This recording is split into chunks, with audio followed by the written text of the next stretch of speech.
A dance form that originated as a result of immense devotion to goddess Bhadrakali, the Arjuna Nrittam has been an integral part of the temples of Kottayam and Alappuzha for centuries.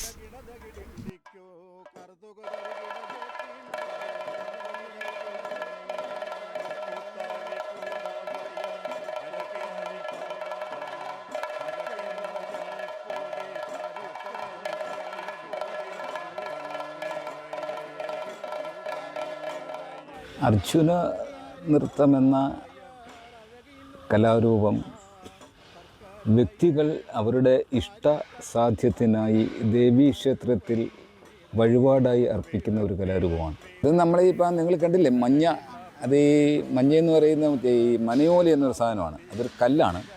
അത് നമ്മൾ അരച്ചുണ്ടാക്കുന്നതാണ്. ഇതൊരു കല്ലെന്ന് പറഞ്ഞാൽ അത് നമ്മൾ അരച്ച് പൊടിയാക്കിയിട്ട് ഈ മഞ്ഞ വരയ്ക്കുന്നത്.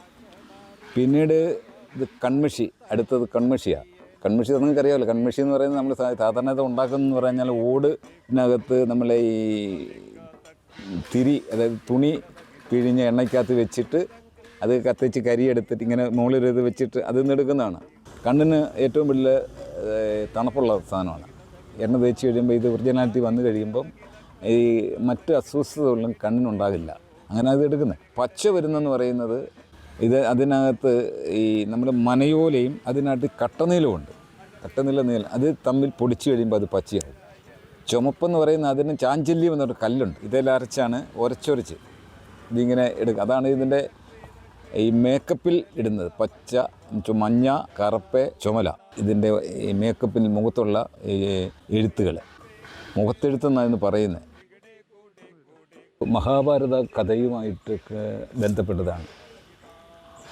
പാണ്ഡവരുടെ ദുരിതകാലത്ത് അവർ അജ്ഞാതവാസവും വനവാസവും അവർക്ക് നൽകിയപ്പോൾ അതിൽ വനവാസകാലത്ത് അവരുടെ കുന്തിദേവി, പാണ്ഡവരുടെ അമ്മയായ കുന്തിദേവി അവരുടെ ഇഷ്ടദേവതയായ ഭദ്രകാളിയെ അല്ലെങ്കിൽ ഭദ്രാദേവിയെ മനസ്സിലെ ധ്യാനിച്ചുകൊണ്ട് ഒരു വഴിപാട് നേർന്നിരുന്നു.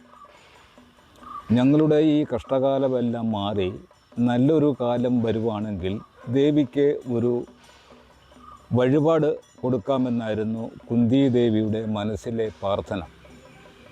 ആ പ്രാർത്ഥനയുടെ ഫലമാകാം ധർമ്മയുദ്ധത്തിൽ പാണ്ഡവർ വിജയിക്കുകയും ധർമ്മപുത്രർ വാഴുകയും ചെയ്യുന്നു. അങ്ങനെ സുഖമായി ജീവിക്കുന്ന കാലത്ത് കുന്തിദേവി വഴിപാട് കാര്യം മറന്നുപോകുന്നു. അങ്ങനെ മറന്നുപോയ സ്ഥിതിക്ക് ത്രിലോകജ്ഞാനിയായ നാരദ മഹർഷി ഭദ്രാദേവിയെ ഓർമ്മപ്പെടുത്തുകയാണ്. പാണ്ഡവ മാതാവായ കുന്തിദേവി ഒരു വഴിപാട് നേർന്നിട്ടുണ്ട്, അത് ഇപ്പോൾ ആവശ്യപ്പെടണം, അത് അവർക്ക് നല്ല സുഖസൗകര്യമാണ് കിട്ടുമെന്ന് ഭദ്രാദേവി ദൂതം മുഖേന്ദ്ര രാജ്യം ഭരിക്കുന്ന ധർമ്മപുത്രരോട് പറയുകയാണ്. ധർമ്മപുത്രർ അന്നേരമാണ് അമ്മയുടെ മനസ്സിലുണ്ടായിരുന്ന പ്രാർത്ഥന അറിയുന്നത്. ധർമ്മപുത്രർ പറഞ്ഞു, എന്താണ് വഴിപാടെന്ന് ചോദിച്ചപ്പോൾ അന്നത്തെ കാലത്ത് നരബലി എന്ന വഴിപാടാണ്, ഒരാളെ കൊല്ലാൻ കൊടുക്കുക. അങ്ങനെ ധർമ്മപുത്രർ ധർമ്മസങ്കടത്തിലാവുകയും ധർമ്മപുത്രർക്ക് ഒറ്റയ്ക്ക് ഒരു തീരുമാനം എടുക്കാൻ സാധിക്കാതെ വരികയും ചെയ്തപ്പോൾ അദ്ദേഹം പാണ്ഡവ സഭ വിളിച്ചുകൂട്ടുകയും തൻ്റെ പ്രജകളെ ആരെയും കൊല്ലാൻ ധർമ്മപുത്രർ തയ്യാറാകാതെ വരുന്നപ്പോൾ അർജുനൻ സ്വയമേധ അമ്മയുടെ വഴിപാട് നടത്താൻ തയ്യാറാവുകയും ചെയ്യുകയാണ്. അങ്ങനെയാണ് ഈ നമ്മൾ ഇപ്പോൾ കണ്ട ആ വേഷവിധാനത്തോടു കൂടി ഓരോ ദേവന്മാരാണ് ഈ ഉടയാടകൾ കൊടുക്കുന്നത്. ആർപ്പും കുരുവിയോടും കൂടിയാണ് അദ്ദേഹത്തിനെ കൊല്ലാൻ ദേവേന്ദ്ര സ്ഥലത്ത് നിന്ന് കൊണ്ടുപോരുന്നത്.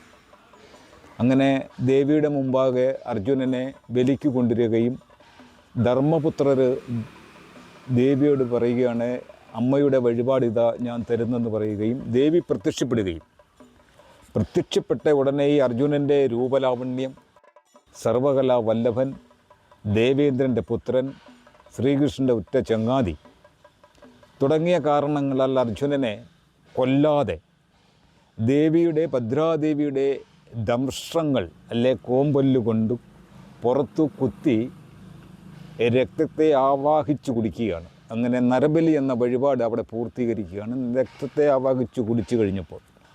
അപ്പോൾ അർജുനനെ കൊല്ലാതെ വിട്ടതിൽ അർജുനൻ ഭദ്രാദേവിയുടെ മുമ്പിൽ അവതരിപ്പിച്ച നൃത്തം ചെയ്ത് പാട്ടുപാടി സന്തോഷിപ്പിച്ച കഥയാണ് ഈ അർജുന നൃത്തം.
ഇന്ത്യയുടെ മറ്റു ഒരുപാട് സംസ്ഥാനങ്ങളിൽ മിക്ക സംസ്ഥാനങ്ങളിൽ ഈ കഥ അവതരിപ്പിച്ചിട്ടുണ്ട്.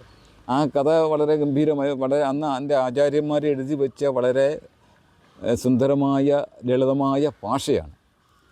അപ്പോൾ അതുകൊണ്ട് അത് ഹിറ്റാവും, ആർക്കും കേൾക്കാനും.